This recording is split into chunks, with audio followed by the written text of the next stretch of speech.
मंथन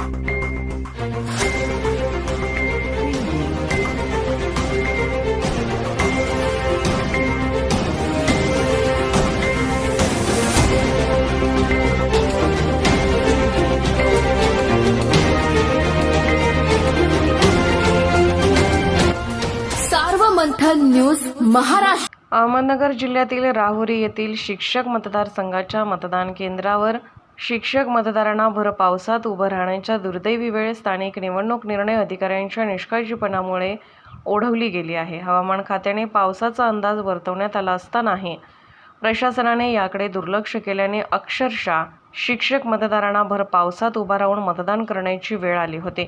कोपरगावच्या माजी आमदार स्नेहलता कोल्हे यांनी राहुरी येथील तहसील कार्यालयातील मतदान केंद्रावर भेट दिली असता प्रशासनाचा हा निष्काळजीपणा समोर आल्याने त्यांनी मोठा संताप व्यक्त करत प्रशासनावर रोष व्यक्त केला। आज बुधवार दिनांक 26 जून रोजी सकाळी 7 वाजल्यापासून राहुरी येथील तहसील कार्यालयातील हॉलमध्ये मतदानास सुरुवात झाली होती।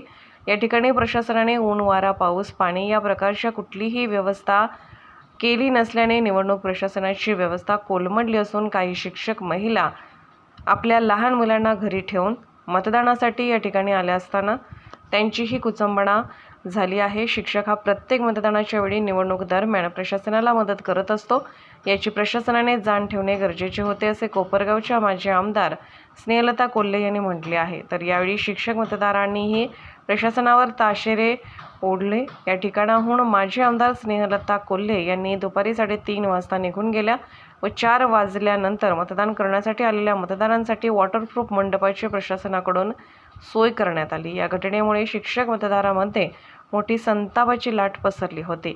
मतदारसंघाचं जे इलेक्शन आहे त्या निमित्ताने मी इथे राहुरी तहसीलमध्ये मतदारांच्या व्यवस्था काय आहे म्हणून बघण्यासाठी सहज आले, तर बघितलं तर अतिशय पावसाने इथला शिक्षक मतदार हा भिजलेला दिसतो आहे आणि 3-3 तास लाईनमध्ये उभा आहे। विशेषतः आता एक डॉक्टर माझ्याकडे भेटून गेले की मी माझा दवाखाना सोडून मी इथे 3 तासापासून उभा आहे। तर अशा पद्धतीने सगळे जर का मतदारांचे हाल असेल, कुठल्याही पद्धतीची व्यवस्था इथे नाही, भिजलेला मतदार उभा आहे शिक्षक, की जो शिक्षक लोकसभा विधानसभा सगळे जे काही इलेक्शन असतात त्याच्यात अतिशय प्रामाणिकपणे काम करतो, अतिशय चोखपणे आपली तो शिक्षक प्रत्येक शिक्षक ड्युटी बजावत असतो। त्या शिक्षकाला शिक्षक मतदारसंघाच्या मतदानासाठी इतका जर का मानसिक त्रास होत असत तर कुठेतरी शासकीय व्यवस्था कोलमडलेली आज दिसत आहे। अगदी त्याच्यात काही महिला होत्या, काही महिलांची छोटी मुलं घरी ठेवलेली त्या इथे आलेल्या होत्या। मी जवळजवळ राहताच्या मतदार केंद्रावर भेट दिली, इथं राहुरीमध्ये भेट दिली, पावसात भिजलेला मतदार आहे, कुठल्याही पद्धतीची व्यवस्था नाही।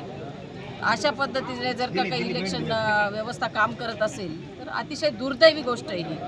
प्रत्येक इलेक्शनला आपल्याला हा शिक्षक मतदार बंधू भगिनी मदत करत असतात, त्याची जाणीव शासनाने आणि प्रशासनाने ठेवायला पाहिजे होती। सर नमस्ते, मी नाशिक पदवी शिक्षक मतदार संघामध्ये एक मतदार असून आज राहुरी तहसीलमध्ये मतदान करण्यासाठी आलो, पण इथं कुठल्याही प्रकारची व्यवस्था नाही। कमीत कमी प्रशासनाने मंडप, ज्यावेळेस आम्ही लोकसभेचे इलेक्शन घेतले त्यावेळेस बहुतेक बुथावर असं बघितलं की सावलीची व्यवस्था केली होती। आज इथं पाऊस असताना सुद्धा बहुतेक मतदार हे पावसामध्ये उभे असताना 2-2 तास झाले आम्ही रांगेमध्ये उभे आहे, तरीसुद्धा आम्हाला कुठलीही व्यवस्था इथं दिसून आलेली नाही।